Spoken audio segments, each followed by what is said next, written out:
Hi all, welcome back to Edupot. വരാനിരിക്കുന്ന 8ാം ക്ലാസ്സിൻ്റെ ആനുവൽ എക്സാമിൽ ഏറ്റവും ഇമ്പോർട്ടൻ്റ് ആയ ചാപ്റ്ററുകളിലൊന്നാണ് ട്രപ്പീസിയംസ് അഥവാ ലംബകങ്ങൾ എന്ന് പറയുന്നത്.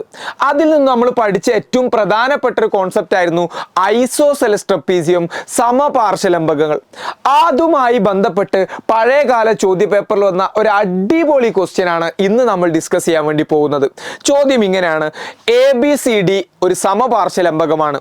ABCD ഒരു സമപാർശ്വലംബകമാണ്, isosceles ട്രപ്പീസിയമാണ്. AB is equal to 13 centimeter, CD equal to 7 centimeter, AD equal to 5 centimeter എന്ന് തന്നിട്ടുണ്ട്. എന്നിട്ട് എന്നോട് പറയാണ് ഫൈൻഡ് AE. AE എത്രയാണെന്ന് കണ്ടുപിടിക്കുക. അടുത്ത ക്വസ്റ്റ്യൻ പറയാണ് ഫൈൻഡ് DE എത്രയാണെന്ന് കണ്ടുപിടിക്കുക. ആൻഡ് ABCD വിസ്തീർണം കണ്ടെത്തുക അഥവാ ഇതിൻ്റെ പരപ്പളവ് കണ്ടെത്തുക. അടിപൊളി ചോദ്യമാണ്, നന്നായി ശ്രദ്ധിച്ചോ. ഞാനിത് ചെയ്യാൻ വേണ്ടിയിട്ട് ഈ ചിത്രത്തെ ജസ്റ്റ് ഒന്ന് മാറ്റി വരച്ചു. Okay, ABCDE. AB 13, AD 5, CD 7, then ഇവിടെ പെർപെൻഡിക്കുലർ ലൈൻ. ഓക്കെ, അങ്ങനെയാണെങ്കിൽ നന്നായി ശ്രദ്ധിച്ചോട്ടോ.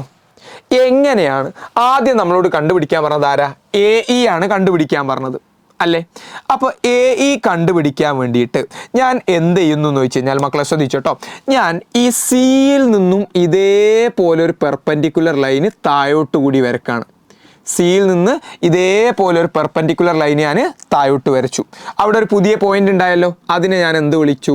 F എന്ന പേര് വിളിച്ചു എന്ന് വിചാരിച്ചു. ഇവിടെ നിന്നും ഇതേപോലെ താഴോട്ടേക്ക് ഒരു പെർപെൻഡിക്കുലർ ലൈൻ ഞാൻ എന്ത് ചെയ്തു? വരച്ചു. അങ്ങനെയാണ് എന്നുണ്ടെങ്കിൽ നോക്കി നോക്കടാ, ഇത് ഇപ്പോൾ ഒരു സ്ക്വയർ ആയില്ലേ, അല്ലെ? സോറി, ഒരു ചതുരമായി മാറിയില്ലേ, റെക്റ്റാങ്കിൾ ആയി മാറിയില്ലേ? അപ്പോൾ ഇവിടെ 7 സെൻറ്റിമീറ്റർ ആണെങ്കിൽ ഇവിടെ നിങ്ങട്ടും പെർപെൻഡിക്കുലർ ആണ്, ഇവിടുന്നും പെർപെൻഡിക്കുലർ ആണ്. So this also will be 7 centimetre. ഇതും എത്രയായിട്ട് മാറും? 7 സെൻറ്റിമീറ്റർ ആയിട്ട് മാറും. അങ്ങനെയാണ് എന്നുണ്ടെങ്കിൽ എനിക്ക് കിട്ടി EF is equal to 7 centimetre.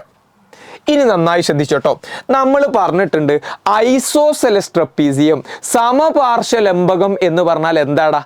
Non parallel sides equal ആയിരിക്കും, സമാന്തരമല്ലാത്ത വശങ്ങൾ തുല്യമായിരിക്കും. അപ്പം എനിക്ക് പറയാം AD is equal to 5 centimetre ആണ് എന്നുണ്ടെങ്കിൽ, AD ഈക്വൽ ടു 5 സെൻറ്റിമീറ്റർ ആണെന്നുണ്ടെങ്കിൽ BCയും 5 സെൻറ്റിമീറ്റർ ആയിരിക്കും. BC also is equal to 5 centimetre. എന്തുകൊണ്ടാണ് അങ്ങനെ 5 സെൻറ്റിമീറ്റർ ആകുന്നത്? Because they are non parallel sides of isosceles trapezium. സമപാർശ്വലംബകത്തിൻ്റെ സമാന്തരമല്ലാത്ത വശമാണ് ഐസോസെലസ് ട്രപ്പീസിയത്തിൻ്റെ സമാന്തരമല്ലാത്ത വശങ്ങൾ എന്തായിരിക്കും? തുല്യമായിരിക്കും. നമ്മൾ പഠിച്ചിട്ടുണ്ട്. അപ്പോൾ ഇവിടെ 5 ആണെങ്കിൽ ഇവിടെയും 5 ആയിരിക്കും. അങ്ങനെയാണെങ്കിൽ ഇനി നന്നായി ശ്രദ്ധിക്കട്ടോ, ഈ CDയും EFും പാരലൽ അല്ലേ? നോക്കിക്കോട്ടെ, അല്ലെങ്കിൽ CDയും ABയും പാരലൽ അല്ലേ? CDയും ABയും പാരലലാണ്, സമാന്തരമാണ്. അപ്പോൾ രണ്ട് പാരലൽ ലൈൻസിന് ഇടയിൽ നമ്മൾ പെർപെൻഡിക്കുലർ ലൈന് വരക്കാണ് എന്നുണ്ടെങ്കിൽ ആ രണ്ട് ഡിസ്റ്റൻസും എന്തായിരിക്കും? സെയിം ആയിരിക്കും. രണ്ട് പാരലൽ ലൈൻസിൻ്റെ സമാന്തര രേഖകൾക്കിടയിൽ നമ്മൾ പെർപെൻഡിക്കുലർ ആയിട്ട് ലംബമായിട്ട് വരച്ചാൽ അതിൻ്റെ ഡിസ്റ്റൻസ് സെയിം ആയിരിക്കും. അങ്ങനെയാണെങ്കിൽ നോക്ക്, ഇതും സമാന്തര രേഖ, പാരലലാണ്. അപ്പോൾ ഇവിടുന്ന് ഇങ്ങോട്ടേക്ക് വരക്കുന്ന ലൈനും ഈക്വൽ ഡിസ്റ്റൻസ് ആയിരിക്കും. അങ്ങനെയാണെങ്കിൽ എനിക്ക് പറയാം DE is equal to CF ആയിരിക്കും. DE is equal to CF. എന്തുകൊണ്ടാണ്? അത് രണ്ടും പെർപെൻഡിക്കുലർ ആണ് ബിറ്റ്വീൻ 2 പാരലൽ ലൈൻസ്. രണ്ട് സമാന്തര രേഖകൾക്കിടയിലുള്ള ലംബരേഖകളാണ്. അങ്ങനെയാണെങ്കിൽ ഇനി സിമ്പിളി ആലോചിച്ചോടാ. അങ്ങനെയാണെങ്കിൽ ഇനി വളരെ സിമ്പിളായിട്ട് ആലോചിച്ച് നോക്ക്. ഇവിടെ രണ്ട് ട്രയാങ്കിളുകളുണ്ട്, ട്രയാങ്കിൾ AED. ഒന്നാമത്തെ ട്രയാങ്കിളാണ് ഇത്, ട്രയാങ്കിൾ AED. അടുത്ത ട്രയാങ്കിൾ ആയത് triangle BFC or BCF. Triangle BCF. രണ്ട് ട്രയാങ്കിൾ ഉണ്ടല്ലോ, രണ്ട് എൻഡിൽ ഡൗട്ട് ഇല്ലല്ലോ. AED ഉണ്ട്, അതുപോലെ തന്നെ BCF ഉണ്ട്.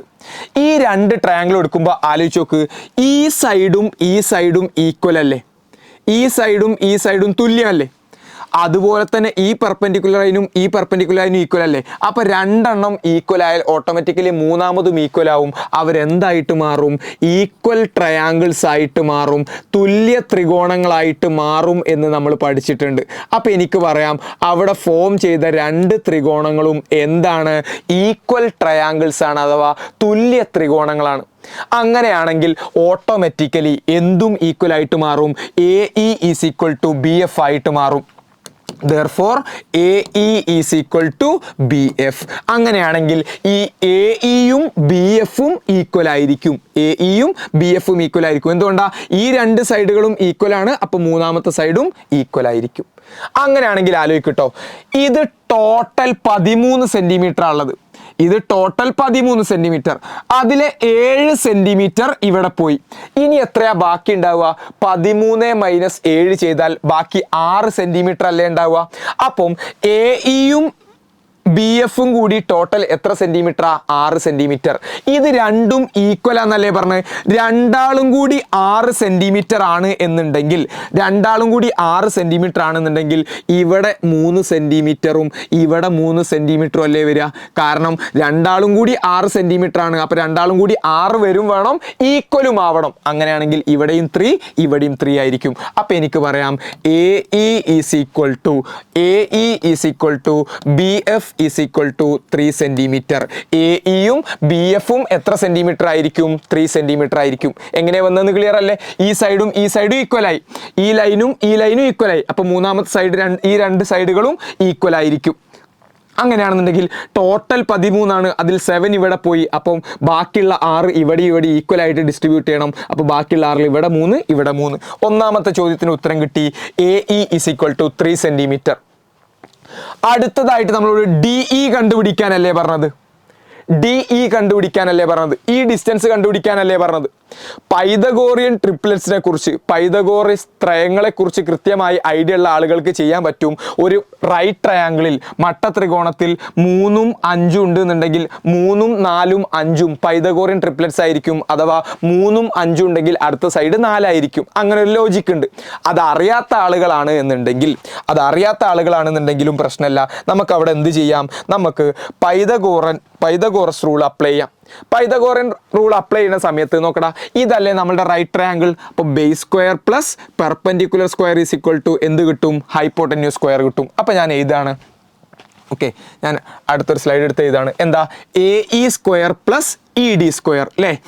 AE square plus DE square is equal to ഹൈപ്പോട്ടന്യൂസിന്റെ സ്ക്വയർ അല്ലേ കിട്ടുക? AD സ്ക്വയർ എന്ന് കിട്ടും.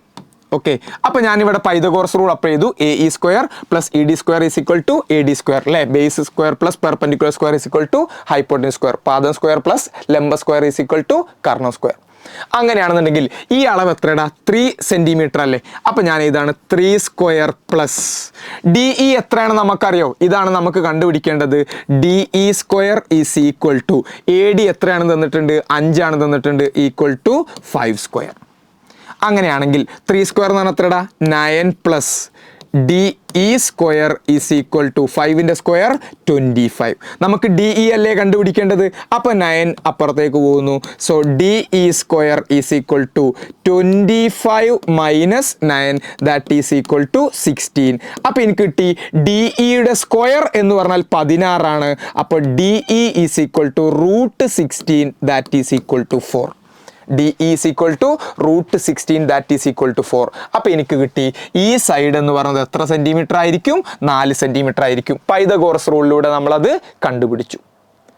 ആൻഡ് മൂന്നാമത്തെ ക്വസ്റ്റ്യൻ എന്തായിരുന്നു? ABCDയുടെ ഏരിയ കണ്ടെത്തണം. അപ്പോൾ ഏരിയ കണ്ടെത്താനുള്ള ഇക്വേഷൻ, പരപ്പളവ് കണ്ടെത്താനുള്ള ഇക്വേഷൻ എന്താണെന്ന് നമുക്കറിയാം. Half H into A plus B ആണെന്ന് നമുക്കറിയാം. Half H into A plus B. അപ്പോൾ ഞാൻ ഇതാണ് 1/2 ഇൻറ്റു H എന്ന് പറഞ്ഞാൽ എന്താ? രണ്ട് സമാന്തര രേഖകൾ, പാരലൽ ലൈൻസിന്റെ ഇടയിലുള്ള ഡിസ്റ്റൻസിനല്ലേ നമ്മൾ H എന്ന് വിളിക്കുക. അപ്പോൾ ഇത് രണ്ടും പാരലൽ ലൈൻസ്, അതിന്റെ ഇടയിലുള്ള ഡിസ്റ്റൻസ് എത്രയാടാ? ഇതല്ല അതിന്റെ ഇടയിലുള്ള ഡിസ്റ്റൻസ്, ദാറ്റ് ഈസ് 4 സെന്റിമീറ്റർ. അപ്പോൾ 1/2 into 4 into A plus B. രണ്ട് പാരലൽ സൈഡുകളാണ് ഞാൻ A എന്നും B എന്നും വിളിക്കുക. അപ്പോൾ ഇവിടെ എന്താ വരിക? ഈ സൈഡ് പ്ലസ് ഈ side, that is equal to 7 plus 13 എന്ന് കിട്ടും. അങ്ങനെയാണെങ്കിൽ 1/2ഉം 4ഉം കട്ട് ചെയ്താൽ 2 എന്ന് കിട്ടി. ദാറ്റ് ഈസ് 2 ഇൻറ്റു 7 പ്ലസ് 13, 7ഉം 13ഉം കൂട്ടിയാൽ 20, ദാറ്റ് ഈസ് 40 സ്ക്വയർ സെന്റിമീറ്റർ എന്ന് എനിക്ക് ഏരിയയും കിട്ടും അല്ലേ? ഐസോസെൽസ് ട്രപ്പീസിയം പഠിച്ചപ്പോൾ കോൺസെപ്റ്റ് വളരെ ഈസി ആയിരുന്നു, സിമ്പിൾ ആയിരുന്നു അല്ലേ?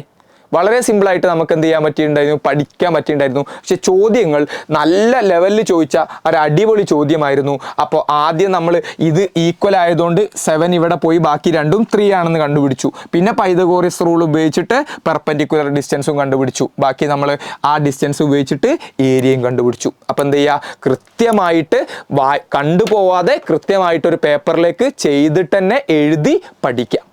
ഓക്കെ.